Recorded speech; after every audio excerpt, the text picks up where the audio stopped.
स्मृति ईरानी जो हारी है वो अपने घमंड से हार गई है। कहाँ पहुंचाया गया और अचानक से कोई भी मंत्रिमंडल में जगह भी नहीं मिली, क्या सोचते हैं? उनके पास घमंड रहे। सर कहीं ना कहीं कम हुआ है। तो चुनाव हारने से तो निश्चित रूप से कम हुआ है। तो ये कैसा झूठेला गठबंधन है तुम्हारा। और मोदी जी को भी समझ में आ रहा कि ये अभिनय करने वाली महिला है, महिला किसी की नहीं होती है। आप लोग लोकल मीडिया वालों ने ही सच्चाई दिखाई, जिसकी वजह से आज मोदी जी को बैसाखी का सहारा लेना पड़ा। मन में यही है कि उनके पास घमंड था, इसीलिए वो हार गए। घमंड का कारण है। 4 PM न्यूज नेटवर्क में आप सभी का स्वागत है। मैं हूं क्षितिज कांत। स्मृति ईरानी को लेकर के तमाम सारी बातें हो रही थी। इलेक्शन से पहले, इलेक्शन के बीच में भी जबरदस्त माहौल बनाने की कोशिश की गई, लेकिन आपने देखा अमेठी में किशोरी लाल शर्मा मैदान में उतरे, सांसद भी बना दिए गए। और जिस समय प्रधानमंत्री नरेंद्र मोदी शपथ ले रहे थे, बातें हो रही थी कि स्मृति ईरानी को कहीं ना कहीं मंत्री बनाया जा सकता है, लेकिन मंत्री भी नहीं बनाई गई। अमेठी की जनता को लेकर के लगातार तमाम सारी बातें हो रही थी, लेकिन स्मृति ईरानी कोई भी पद न मिलना एक बड़ा प्रश्न चिन्ह खड़ा करता है स्मृति ईरानी के कार्यकाल पर। जो 5 साल पे तमाम सारी जो बयानबाजी हुई, आखिरकार उनकी जो पूछ थी वो पूछ भी नहीं हो रही अब भारतीय जनता पार्टी में। आखिर क्यों? बड़ा प्रश्न चिन्ह है। हम पब्लिक के बीच में हैं और जानेंगे कि एक मामूली से कार्यकर्ता से हारने के बाद भारतीय जनता पार्टी की जो शीर्ष नेतृत्व उसमें भी हताशा दिखाई दे रही है। देखिए, आदरणीय प्रधानमंत्री जी के बहुत विश्वास पात्र हो गई थी स्मृति ईरानी जी, और उनके अंदर भी बड़ा गरूर आ गया था। उस गरूर को अमेठी की जनता ने चकनाचूर किया, ध्वस्त किया। वो अब एहसास हुआ स्मृति ईरानी जी को, जो उन्होंने लालीपाप दिया थे वहाँ की जनता को कि 13.5 रुपया किलो चीनी देंगे और जो है गैस सिलेंडर कम करेंगे, और अनाप शनाप की भाषा बोलती थी और वहाँ के पत्रकारों तक को झिझोड़ देती। आप ही का चैनल वहाँ सर्वे कर रहा था, गांव-गांव जाके जो है, और लग रहा था पहले से कि स्मृति ईरानी जी बहुत ही भारी वोटों से हारेंगी। बड़ी बात है, मंत्री भी नहीं बनाई गई ना। हाँ, अब की बार कुछ अंतर आया है और मोदी जी को भी समझ में आ रहा कि ये अभिनय करने वाली महिला है, महिला किसी की नहीं होती है। उनको भी आभास हो गया था, मोदी जी को भी आभास हो गया था कि हमारे जो है विश्वास पे खरी नहीं उतरी। चूंकि महिलाएं जरा भी ताकत पाती हैं तो बेलगाम हो जाती हैं। चाहे भारत में पता नहीं क्या है, यही महिला माता के रूप में पूजी जाती हैं, यहाँ महिला बहन के रूप में पूजी जाती हैं, बेटी के रूप में पूजी जाती हैं, और पत्नी के रूप में लोगों की सेवा भी करती हैं, महान बनती हैं। लेकिन स्मृति ईरानी जी के इतना अंदर गरूर हो गया था कि वहाँ की जनता को मच्छर और मक्खी समझने लगी थी, बेवकूफ समझने लगी थी। वहाँ की जनता ने आभास किया कि हमसे बहुत बड़ी गलती हो गई है। पहले जो हमने राहुल गांधी जी को हराकर बहुत बड़ी गलती किया, उन्हें आभास हुआ 5 साल में इनके तांडव को देख के वहाँ की जनता, महान जनता घबरा गई। अब क्या होगा? तब उन्होंने निर्णय लिया, सारे जनता ने एकदम ऊब को वोट किया और जो है किशोरी लाल शर्मा जी को भारी बहुमत से विजयी बनाया। और जहां तक विश्वास की बात थी, जो मोदी जी का और उनका आत्मविश्वास था दोनों का, अब की बार बहुत दूर हो चुका है। एक अकेले जो सब पे भारी थे, आखिरी में पूरा किला ध्वस्त होता दिखाई दिया और स्मृति ईरानी को लेकर के तमाम सारे प्रश्न थे। हार गई, फिर भी मंत्री नहीं बनाई गई। आप देख रहे केशव प्रसाद मौर्य को तो उप मुख्यमंत्री तक बनाया गया। स्मृति ईरानी बड़ा दारोमदार था, पूछा भी नहीं जा रहा। नहीं, मेन चीज क्या है, देखिए प्रधानमंत्री मोदी जी को भी मालूम था कि ये सीट अब इनसे निकलनी नहीं है, इसीलिए इनके चुनाव प्रसार में भी नहीं आई। और बात ये थी कि अमित शाह तो गए थे। अमित शाह गए थे। अमित शाह का देखिए, जो नरेंद्र मोदी का एक नैरेटिव है, देश का चुनाव किसके चेहरे पे हुआ? बीजेपी पे। एक चेहरा था ना बीजेपी का, जो नरेंद्र मोदी का चेहरा था, वो खुद नहीं गए, जो एक फायर ब्रांड और ब्रांड है। तो मानते स्मृति ईरानी का तब खत्म हो गया? नहीं, अरे देखिए, उनको ना बनाने का मकसद ये भी है बीजेपी में कि 13 रुपए किलो चीनी उन्होंने बोली थी, शायद वो अगर मंत्री पद पा जाती तो 12 रुपए किलो बटने लगती, तो इसलिए शायद उनको और भी नहीं बनाया गया। 12 रुपए किलो कहीं अमेठी में देने लगी। और आप ही लोग का सर्वे था, एक बस स्टैंड है जहाँ पे एक बल्ली लगा के बस स्टैंड बनाया गया है। आप लोग लोकल मीडिया वालों ने ही सच्चाई दिखाई, जिसकी वजह से आज मोदी जी को बैसाखी का सहारा लेना पड़ा। आप लोग मीडिया वाले हो और कई गोदी मीडिया वाले हैं। गोदी मीडिया वाले तो चाहते थे कि सर के ताज बन के रहे, लेकिन आपने लोकल मीडिया में जो जमीनी हकीकत दिखाया और जो लोगों को जागरूक किया और रूबरू कराया हकीकत से, उसके लिए आप लोग का बहुत बहुत धन्यवाद। सबसे ज्यादा आप लोग का धन्यवाद कि आपने हकीकत दिखाई, चाहे यहाँ से लेके बनारस तक हो, चाहे लखनऊ से लेके अमेठी तक हो, चाहे अमेठी से लेके आपके वायनाड तक हो। जो हकीकत है आपने दिखाई, तभी क्या कहते हैं हम बीजेपी जहाँ राम मंदिर बनाए वहां से गायब हो गई। तो एक प्रश्न है, स्मृति ईरानी मंत्री बनाई जानी चाहिए थी, बनाया नहीं गया। देखिए, स्मृति ईरानी नहीं, इन्होंने राजभर, इन्होंने निषाद साहब को नहीं बनाया। गठबंधन का क्या मतलब होता है? मैं एक छोटे से उदाहरण से आपको बात करना चाहता हूँ, आपके चैनल से मोदी से पूछना चाहता हूँ। एक उदाहरण के तौर पे मोदी से मैं पूछना चाहता हूँ कि तुम शादी करो और तुम्हारी बीवी से बच्चा ना हो तो क्या बीवी छोड़ दोगे? अगर गठबंधन में आज राजभर या निषाद साहब नहीं जीते या ऐसे कई जो गठबंधन में थे, तो क्या उन्हें गठबंधन से दरकिनार कर दोगे? तो ये कैसा झूठेला गठबंधन है तुम्हारा? गठबंधन का मतलब ये होता है कि हारे या जीते कोई ना कोई पद तो उन्हें छोटा मोटा देना चाहिए। तो मैंने जो उदाहरण के तौर पे कही है, कद था स्मृति ईरानी, क्या वो डाउन हो गया है? बिल्कुल डाउन हो गया, उनके आचरण से डाउन हुआ है। और आपकी सबसे शर्मनाक बात देखिए, कल 37 लोग घायल हुए, 10 लोग मरे। ये दैनिक जागरण गोदी मीडिया सबसे बड़ा चैनल है, मैं इसको दिखाना चाहता हूँ। इसमें अमित शाह ने और योगी आदित्यनाथ ने वहाँ पर अपना शोक प्रकट किया है, मगर क्या देश का प्रधानमंत्री शोक नहीं प्रकट कर सकता? किसी भी गोदी मीडिया चैनल पर एक भी लाइन अगर उसके शोक की हो और किसी भी गोदी पेपर्स में अगर उसका एक भी लेख वो लिखा हो कि मेरी से गलती हुई, मैं उन मरे हुए लोगों को श्रद्धांजलि देता हूं, वो हर वक्त चुनावी मूड में या शपथी मूड में रहता है। अभी भी आज देखिए, सबसे बड़ा घटना घटी, आज पीएमओ के कर्मचारियों की मीटिंग थी। उसने क्या कहा वहां पर? कर्मचारी भाइयों, आपको 5 साल तक देश में ऐसे ऐसे काम करना। फिर वो देखिए 2 मिनट बाद पता नहीं कैसे दौरा पड़ गया।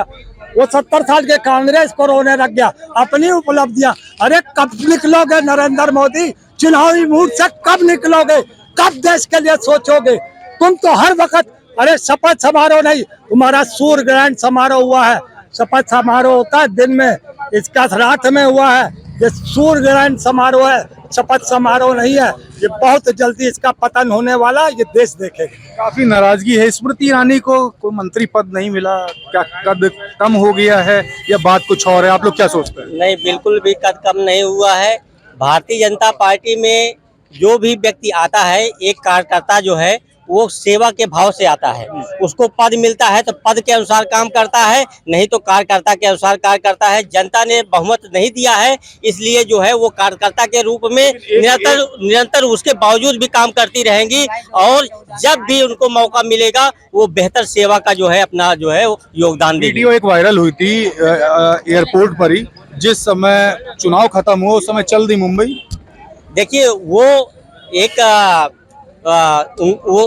महत्वपूर्ण व्यक्ति हैं जो है, उनकी जो है जरूरत हर जगह पे रहती है। वो अपने कार्यक्रम के हिसाब से अपना जो है स्थान जाना आना तय करती है। कार्यक्रम कहा था ये आप भी जानते हैं? नहीं,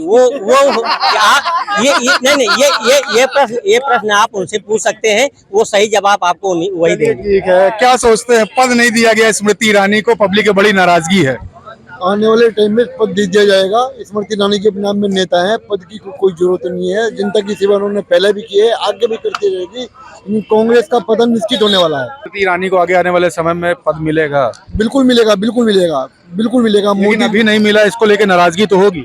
अभी कोई नाराजगी नहीं, स्मृति ईरानी कार्यकर्ता है, कोई नाराजगी नहीं। मोदी जी जहाँ जब चाहेंगे जिसका उपयोग करेंगे। मंत्री से कार्यकर्ता, आप भी कह रहे हैं स्मृति ईरानी कार्यकर्ता है, मंत्री रही है। पहले भी कार्यकर्ता थी स्मृति ईरानी जी, आज भी कार्यकर्ता है। कभी कहीं ना कहीं कम हुआ है। कद तो चुनाव हारने से कद तो निश्चित रूप से कम हुआ है, लेकिन कोई फर्क पड़ने वाला नहीं है। राहुल गांधी से लड़ना चाहती है, कार्यकर्ता से हारी नहीं। राहुल गांधी को पहले राहुल गांधी हार गए थे, तो परिस्थिति है, परिस्थिति बस। अगर कार्यकर्ता से हारी राहुल गांधी सामने हो तो मार्जिन बढ़ जाती है। ये तो आप पूर्व का इतिहास देख लिए, कोई फर्क नहीं पड़ता। कभी कभी कार्यकर्ता से भी हार जाते हैं।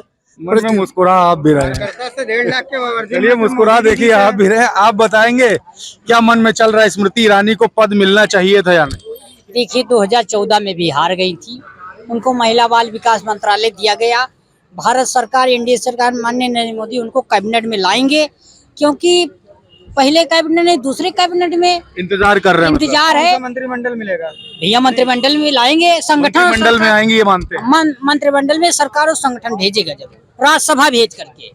अरे अयोध्या का हार गए, अयोध्या का हार गए। अरे भैया बहुत हार गए। अयोध्या बात नहीं कर रहे, हम सिर्फ स्मृति ईरानी की बात कर रहे हैं। महिला एवं बाल विकास मंत्री थी, कद कहाँ पहुंचाया गया और अचानक से कोई मंत्रिमंडल में जगह भी नहीं मिली, क्या सोचते हैं? इनके पास घमंड रहे, वो मेठे एक काम करना मेठे के अंदर पूछ के आप करने गए हैं। ये देखिए लोग बता रहे हैं यहाँ पे कद एकदम से बढ़ाया गया, उसके बाद कद धीरे से डाउन हो गया। रुकिएगा, एक बात कर लेते हैं। स्मृति ईरानी मंत्री होती महिला एवं बाल विकास, हार जाती है चुनाव, उसके बाद मंत्री तक नहीं बनाई जाती, मन में क्या है?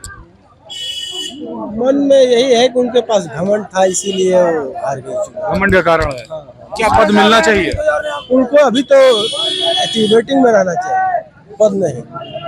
मतलब मंत्रिमंडल में नहीं देखना नहीं चाहते? नहीं नहीं देखिए मंत्रिमंडल में नहीं देखना चाहते आम लोग हैं, कुछ लोग और भी हैं, बात करते हैं। स्मृति ईरानी को लेकर के बातें तमाम सारी हो रही थी। एक कद था उनका, महिला एवं बाल विकास मंत्री, 2014 का चुनाव जिस समय हारी तब भी एक कद था। उसके बाद 19 का लोकसभा चुनाव, मंत्री बनती हैं, चुनाव जीतती भी हैं। अब की हारी तो कोई मंत्रिमंडल में कोई जगह भी नहीं मिली, क्या लगता है? ऐसा स्मृति ईरानी जो हारी वो अपने घमंड से हार गई हैं।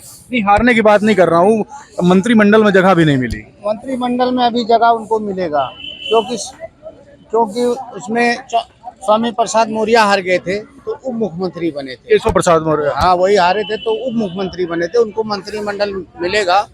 लेकिन जो ये नीतीश कुमार की बात कर रहे हैं, भारत के अंदर कोई ऐसा मुख्यमंत्री है नहीं, हुआ नहीं जो उसके कितना मुख्यमंत्री शपथ लिया हो। एक चीज बात कर रहे हैं, स्मृति ईरानी पे ही आते हैं। स्मृति ईरानी क्या कद अभी घटता हुआ देख रहे हैं? क्योंकि इस समय तो जगह नहीं मिली। जनता में उनका कद घटा है, भाजपा के नजर में क्या है उनकी राय वो हम नहीं बोल सकते हैं, क्योंकि उनका अपना पर्सनल मामला है। 4 आदमी को हारे हुए को बना दिए हैं तो इनको भी बना देंगे, क्योंकि विधानसभा लोकसभा में चिल्लाने वाला भी तो होना चाहिए। एक बात मैं कहना चाहता हूँ, स्मृति ईरानी का बार बार नाम आ रहा है। अनुराग ठाकुर तो जीते हैं ना, अनुराग ठाकुर से बड़ा कद थोड़ी स्मृति ईरानी का है। अनुराग ठाकुर को मंत्री क्यों नहीं बनाया गया? अनुराग ठाकुर तो जीते हैं। रुकिए भाई एक मिनट, अनुराग ठाकुर तो जीते हैं ना। चलिए, कोई मुद्दा नहीं है, लोगों से हमारी बात हो रही थी, सर आपने भी गाड़ी रोक दी है। प्रश्न आपसे भी ले लूं, अमेठी में चुनाव होता है, स्मृति ईरानी राहुल गांधी से चुनाव लड़ना चाहती है, सामने किशोरी लाल, चुनाव हार भी जाती है, लेकिन 14 और 19 में जो कद था, क्या इस समय क्या घटा? क्योंकि मंत्रिमंडल में जगह तो नहीं मिली। देखिए ऐसा है ना कि 14 और 19 से तुलना करेंगे तो कोई विशेष फर्क नहीं पड़ा है। वो कहने वाली और सोचने वाली सरकार तो बन गई है, सरकार लेकिन सिर्फ स्मृति ईरानी की बात हो रही है। स्मृति ईरानी के देखिए, एक तो अनुभव उनका काम है और वो संगठन से जुड़ी हुई हैं, और संगठन से जुड़ा हुआ हर बंदा, जैसे हमारे हरियाणा के जो मुख्यमंत्री थे वो चुनाव जीते हैं, लेकिन पिछली बार उनको मुख्यमंत्री थे, इस बार उनको कैबिनेट में रखा गया है। तो वो समीकरण देखा गया है कि कोई भी प्रांत ना छूटे, कोई एरिया ना छूटे, कोई क्षेत्र ना छूटे, हर जगह के हर जो भी हमारी पार्टियां सहयोगी हैं भाजपा की, वो पार्टियों के सांसद उस कैबिनेट में, राज्य मंत्री में, स्वतंत्र प्रभार में शामिल रहे। इसको बैलेंस किया गया है, उसी एवज में स्मृति ईरानी को भी रखा गया है। बैलेंस स्टेज में है। यस यस यस, ये मोदी का एक समीकरण है कि विजन है कि कोई दुखी ना हो और कोई बहुत ज्यादा सुखी ना हो। कोई दुखी ना हो, कोई सुखी ना हो। हाँ, सबको यही एक होता है ना, डॉक्टर जो प्रेस्क्राइब करता है कि बैलेंस डाइट, तो बैलेंस डाइट है, तो वही संसद भवन की एक बैलेंस समीकरण बना है कि सबको जिसको जो संगठन से जुड़े हुए हैं, जो ये तो 24 का समीकरण बता रहे हैं ना, 19 में तो जो कद था उससे कहीं ना कहीं बैलेंस स्टेट में आ गई, ये तो मानते हैं ना? हाँ बिल्कुल बिल्कुल है। चलिए अभी हम अभी ये मान रहे हैं। देखिए एक लहर होती है और उसी लहर के अकॉर्डिंग 14 और 19 का चुनाव था। इस बार जो है थोड़ा सा प्रोपेगेंडा विपक्ष की पार्टियों ने, हालांकि संविधान की बात कोई भाजपा का नेता नहीं कहा कि उसको इस तरह से, लेकिन परोस दिया गया अलग तरह से, इसलिए ग्रामीण क्षेत्रों में थोड़ा सा कम सीटें आई, अन्यथा इस बार भी 300 पार का ही आंकड़ा था। बिल्कुल, तो देख रहे हैं लोगों से हमारी बात हो रही है, स्मृति ईरानी को लेकर के बात होती है।